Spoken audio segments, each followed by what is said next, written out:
books, comic books this week. All right. Pull that out. There's a comic book called Murder Podcast, Mm. which uh, described earlier in the week, where a bunch of people are listening to a podcast, like it just like straight to another podcast, and then they start listening to it, and then they start repeating the podcast of what the Mm-hmm. announcer is saying as they're killing the people that they're in front of. Dang. So it's making people kill other people, and it's like, oh, probably has subliminal messages in it. Yeah. So far is like one book out of it. It's pretty good. Highly recommend it. Last week got Cloak or Dagger. This week I got Jeff the Land Shark because Mm. it's a Marvel rival situation thing, so I gotta watch. I Yeah. gotta read it. Yeah. Powers comic book came back this year to 25 years. It's the 25-year anniversary of Powers, so I had to get it. It's Cool. number issue 1 and 2, and that's about it. Few things here on the Pokemon stuff. As of this moment, I am missing 7 cards on the Pokédex, and I'm almost done with it. Mm.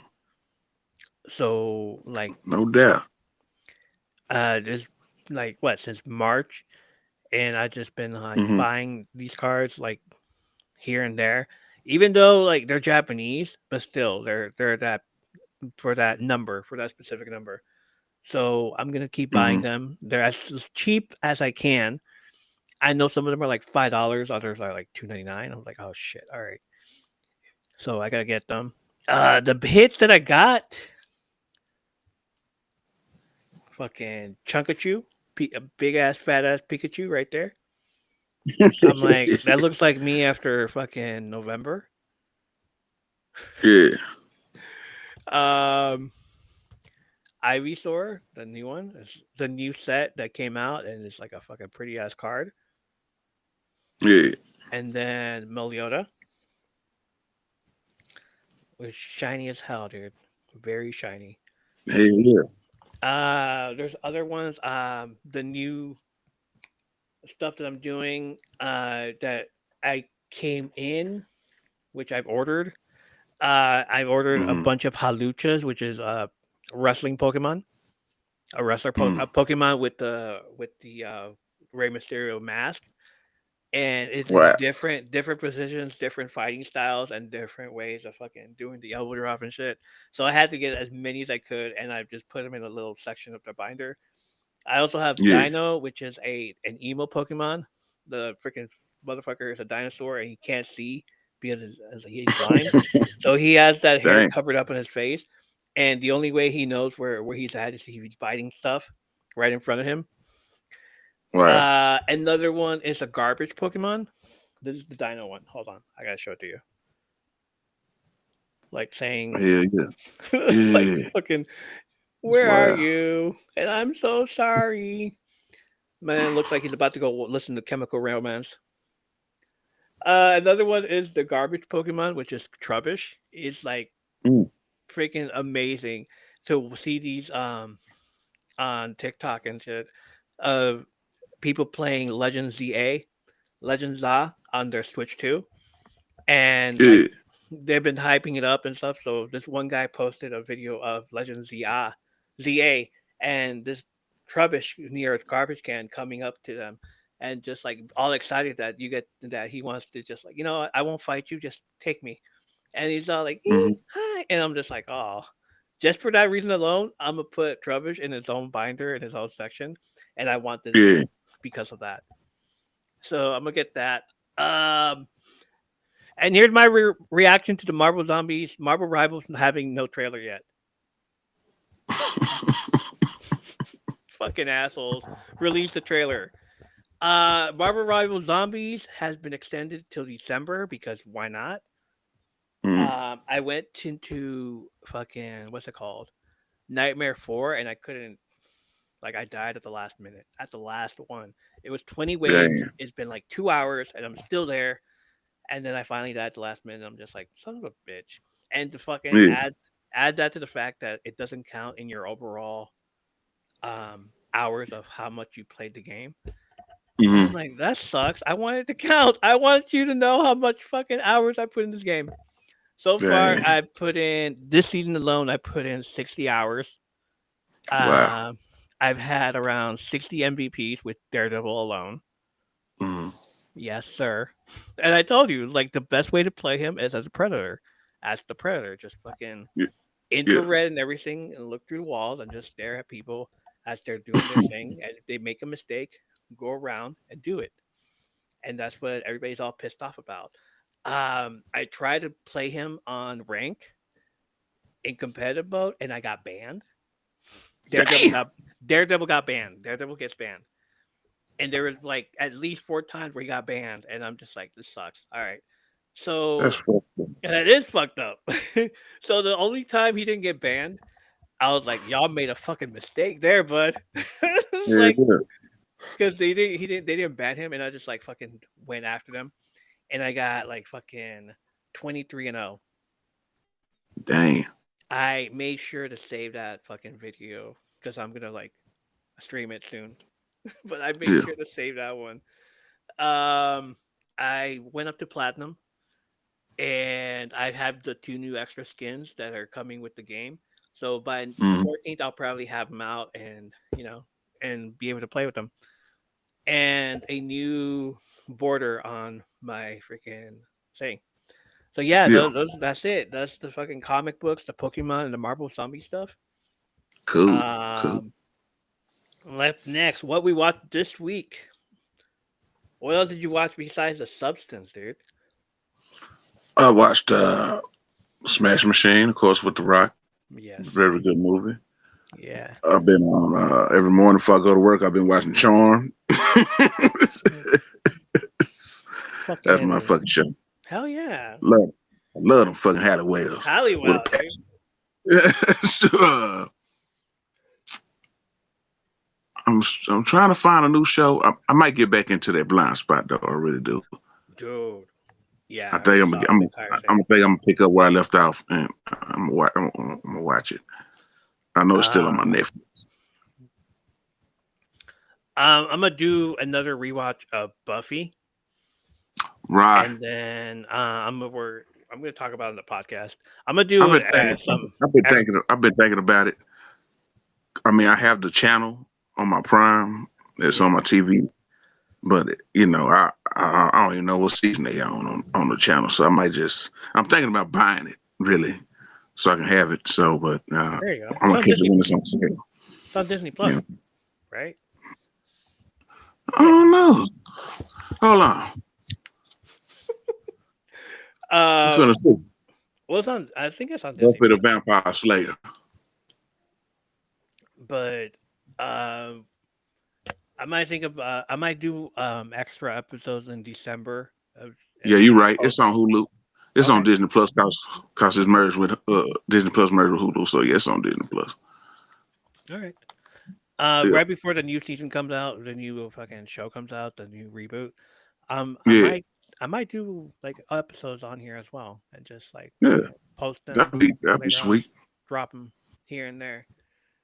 I know some people are watching it already, and I'm just like, Yeah. you know what? I really love Buffy. Yeah. Yeah. Um, what I watched, I said fucking Sinners, Final Destination, Bloodlines, fucking Mm-hmm. Sinners, set in 932 in the Mississippi Delta, twin brothers Smoke and Stack, Michael B. Jordan return Mm. home to open a juke joint, trying to escape their troubled past, but they awaken an ancient evil in their hometown, which threatens the community and reveals generational trauma in supernatural form. Yeah. Directed and written by Ryan Coogler, starring Michael B. Jordan, Haley Stanfield, Jack O'Connell, Wami Mosaki, Delroy Lindo. That motherfucker is a fucking legend. He a beast in that movie too. He a fool in that movie though. He a fucking legend. I was like, I know that guy. I know him from somewhere. And I was just like, fucking Delroy Lindo. Hell yeah. Yeah. Grossed about 367 million worldwide on a budget of 90 to 100 million. Rotten Tomatoes gave it 97%. Little known behind the scenes fact: the film blends blues music, Southern Gothic horror, and vampire mythology. Coogler calls it a genre-defining film. One local screening took place in Clarksdale, Mississippi, setting location where the community hosted a 3-day festival around the film. Leanna says she's loving Buffy. Hell yeah. Final Destination Bloodlines. College student Stephanie begins having violent recurring nightmares connected to catastrophic tower collapse decades earlier and realizes her entire bloodline is cursed by death. She must find a way to break the cycle before death comes for them all. Directed by Zach Lipowski and Adam Stein, cast includes Caitlin Santa Juana, Theo Briones, Richard Harmon, Owen Patrick Joyner, Anna Lore, Breck Basinger, and Tony Todd in his last performance. Budget of 50 million, gross 315.6 million worldwide, became the highest grossing film in the Final Destination franchise. Rotten Tomatoes gave it 92%. Little known behind the scenes fact: the director's claim the production broke the world record for the oldest person set on fire on camera, a 71-year-old stunt woman for one of the death sequences. Filming was delayed because of the SAG after strike, and many stunts were done practically rather than CGI to up the body count realism. Uh, the Babysitter, the Babysitter and Babysitter Killer Queen. The one came out in 2017. The other one came out in 2020. Both fucking awesome ass movies. And then because I watched Babysitter and Killer Queen and Samara Weaving was in it, I decided to watch Ready or Not. 2019. On her wedding day, Grace marries into the Ladomas family, but after the ceremony, she learns the family's dark tradition. She must play a game for survival.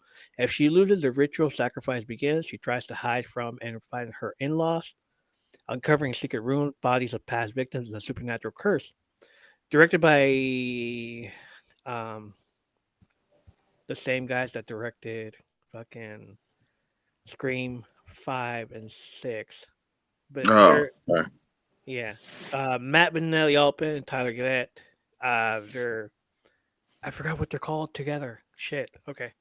Cast includes Samara Weaving, Mark O'Brien, Adam Brody, Nick Marone. Main highlight is Samara Weaving. The film holds about 89% approval rating on Rotten Tomatoes from over 300 views. The kill count page shows 15 kills in the movie. One of the trivia: the unusual body explosion deaths at the end follow supernatural curse rather than typical slasher kills. Production used the historic Casa Loma mansion in Toronto for the Ledomas estate. Basically, it was the X mansion from X-Men. No shit. Yeah. The same as fucking Lex Luthor's mansion in Smallville. And I think they said something else on it. I just forgot. No, Happy Madison? Not Happy Gilmore. Billy Madison. Billy Madison's home. Billy Madison. Yeah. Billy Madison, yeah. It's like Happy Madison's the production. And then Snatchers in 2019. You're going to love this. A teen, Sarah, has sex for the first time. The next day, she wakes up 9 months pregnant with an alien. She and her friend Haley try to cope, but the alien spawns begin attacking people in Clinic Police Station. Directed by Steven Setters and Benji Clamens, stars Mary Neppy, Gabrielle Elise. Premiered at the 2019 South by Southwest Film Festival, March 10th, and later released digitally in January 2020. It started as a 2015 short film, then turned into a feature using the same cast. The filmmaker described it as Mean Girls meets Alien. And the fucking nasty ass little spawn is a nasty little thing. It's the same as fucking as the face huggers. Hell no. Yeah, it's disgusting. It's disgusting. You'll love it. It's another fucking. Hell no, I'm watching that shit. Yeah. If you love The Substance, you'll love this one. I damn sure ain't watching.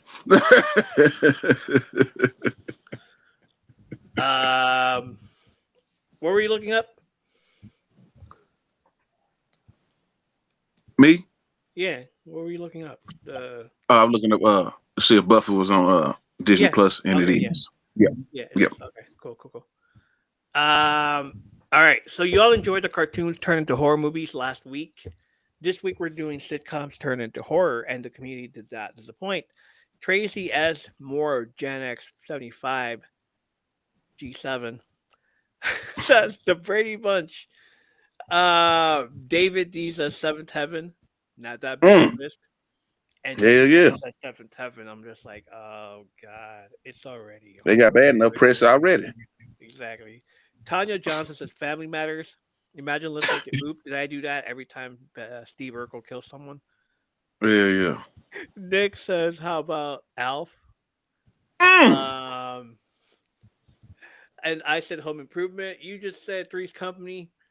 Mm-hmm. So I asked ChatGPT how these would end up. Three's Company, Room for One More, Horror Reimagined Synopsis. Come and knock on our door if you dare. Premise: the beloved 70s sitcom Three's Company gets a sinister overhaul as a psychological horror thriller that turns sunny Santa Monica into a claustrophobic nightmare. Jack Mm. Tripper, originally the goofy culinary student, is now a reclusive chef with a disturbing fascination for human anatomy. Both in and Mm. out of the kitchen, when two new roommates, Janice and Chrissy, move into his rent-controlled apartment, they slowly realize Jack's old tenants have never really left. Holy shit, he's killing people and making them into dinner. I wasn't Dang. expecting that. Jack the Damn, Jay. Ripper. Dang. Each episode inspires scene unravels the dark side of cohabitation, strange noises behind the pantry door, the smells of bleach in the bathtub, and the mysterious landlord, Mr. Roper, who seems to know far more than he lets on. The Mm. comedic misunderstandings that once defined the series are twisted into deadly miscommunications, like mistaking screams for laughter or dinner invites for something far more sinister. Think American Psycho meets The Menu. Neon lit 70s aesthetics drenched in blood and paranoia. The apartment becomes its own character, wallpaper concealing hidden passages, laugh tracks echoing faintly through the walls, mocking the survivors. The cast reimagined Jack Tripper as Evan Peters. Mm. Fuck, already love it. Charming Yeah, yeah. Anya is always one joke away from murder. Anya Taylor Joy as Janet Wood, the pragmatic one who begins to piece together Jack's secrets. Sydney Sweeney as Chrissy Snow, Mm. the naive new roommate who slowly descends into madness, and Willem Dafoe as Mr. Roper. Say. Damn, fuck it already. The That'd be creepy insane, landlord, boy. the creepy landlord who watches and records everything. Obscure meta twist throughout the movie, the studio audience laughter subtly distorts until it becomes ghostly and human. A nod to the original sitcom's laugh track, now used to build dread. In the third Mm. act, Jack turns on the TV to reveal a grainy footage of the actual 1977 show playing. Only the actors' faces are replaced with the new cast, implying a time loop or cursed production. Damn. Each kill inspired by a slapstick sitcom gags gone wrong, tripped over a rug into a buzzsaw, electrocuted fixing the toaster, suffocating by a beanbag chair. That's fucked up. Yeah, yeah. Comes with A24's signature slow burn horror marketing. Three's Company, Room for One More, would easily open to 25 million on word of mouth, praised for its unsettling blend of nostalgia and brutality. I said Home Improvement, the Two Man Murders, more power, more blood. Just I was like, just imagining Tim the Toolman Taylor doing the whole, tool time in the Mm-hmm. morning, and then late at night he goes out killing spree and using the tools, the exact That'd be same fucked tools, up. That'd like be insane. like a Dexter type of person. Yeah, yeah. The tool time comes to an abrupt end after a tragic onset accident. Years later, a group of young reality TV producers decides to reboot the show, filming inside Tim's old workshop. But the tools start working on their own, or something or someone is still lurking behind the walls. Each desk mirrors one of his home improvement tips. Always wear your safety goggles, respect the power of the nail gun, and don't skimp on installation. You'll feel the burn. Mm. Brian Cranston as the weather Tim Taylor, the man who knocks. The film opens with real archive footage of two-time episodes before degrading into static and found footage carnage. Think The Ring meets Texas Chainsaw Massacre. Damn. That'd The be Brady funny. Bunch family heirloom. Cult horror. Here's the story of a cursed family.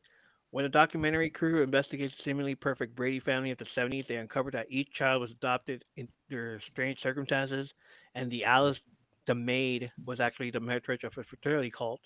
The iconic house becomes a living entity, preserving the family in their eternally cheerful state. When everyone tries to leave, the house corrects them. The movie would use the actual Brady Bunch house from the HGTV's renovation special, except it's decayed and overgrown. Every mirror in the house reflects a different version of the family's theme song. Uh, let's do Seventh Heaven, The Righteous. The closer you are to heaven, the harder you fall. Mm, Camden, dang. California, a picturesque town built around the Church of Reverend Eric Camden. After a series of disappearances, a federal investigator discovered that the revenge sermons contained hidden frequencies causing him mass hallucinations. The faithful Mm, begin purging the impure and gruesome ritualistic ways. Each of the seven children believe they are one of the seven angels of Revelation, and then they will kill to prove their faith. mm. Uh, Family Matters, Urkel Protocol. Did I do that or did it do it to me? Steve Urkel, now a disgraced robotics engineer, accidentally merges his AI experiment with DNA, creating a sentient clone. Steve 2.0, when the clone escapes, it begins upgrading itself into cybernetic implants from its victims, repeating twisted catchphrases and robotic distortion. The Winslow family becomes the final test subject in Urkel's perfect family simulation. The film features a terrifying reimagining Urkel's laugh as a corrupted ringtone, the same one that triggers the AI's kills. The writers confirmed that the transformation sequence nods to the fly. Alright, this was fucking great. Top five highest grossing horror movies of 2010s. Number five, The Witch, 2015. Mm. Where are we? We have time for this? We do, right? Okay, The Witch, 2015. A Puritan family in 1630 New England is exiled and begins to unravel under forces of witchcraft, paranoia, and isolation. Dread builds slowly in austere historical setting. The film's notable for its rigorous historical detail, use of Old English dialects, and unsettling atmosphere rather than jump scares. It's often cited as one of the best horror films of the 2010s. Number four, The Babadook, 2014. After the death of her husband and mother and her son are haunted by a sinister storybook figure called the Babadook, the film turns grief and trauma into a monster horror. Critically acclaimed, 98% on Rotten Tomatoes at one point, and has since become a cult horror icon. The Babadook has been embraced as a symbol beyond horror, even as a meme. A Quiet Place, number three, 2018. A post-apocalyptic world. A family must live in near silence because creatures hunt by sound. Every squeak or footstep could mean death. The father, John Krasinski, and mother, Emily Blunt, are real life spouses, although the film uses minimal dialogue and extensive use of American Sign Language to heighten tension. Number two, Get Out. Mm. A young black man, Chris, visits his white girlfriend's parents, where subtle racially tinged oddities escalate into a horrifying revelation of sinister movies. The film blends horror with sharp social commentary.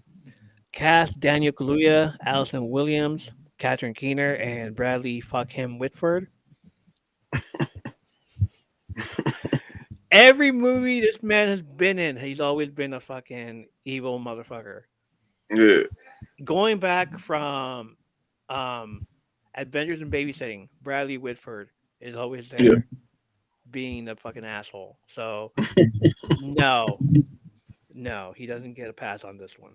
He did a great job here, of course, and every time I see him, like he's the villain. He's the villain. That's him. All Yeah. right, we're gonna see it. Made for roughly 4.5 million, it grossed 255 million worldwide.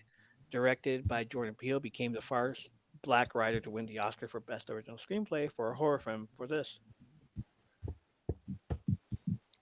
It 2017 Part One. In the town of Derry, Maine, a misfit group of kids, the Loser Club, are terrorized by an ancient shape-shifting entity that emerges from the sewer every 27 years, manifesting from most often as Pennywise the Clown.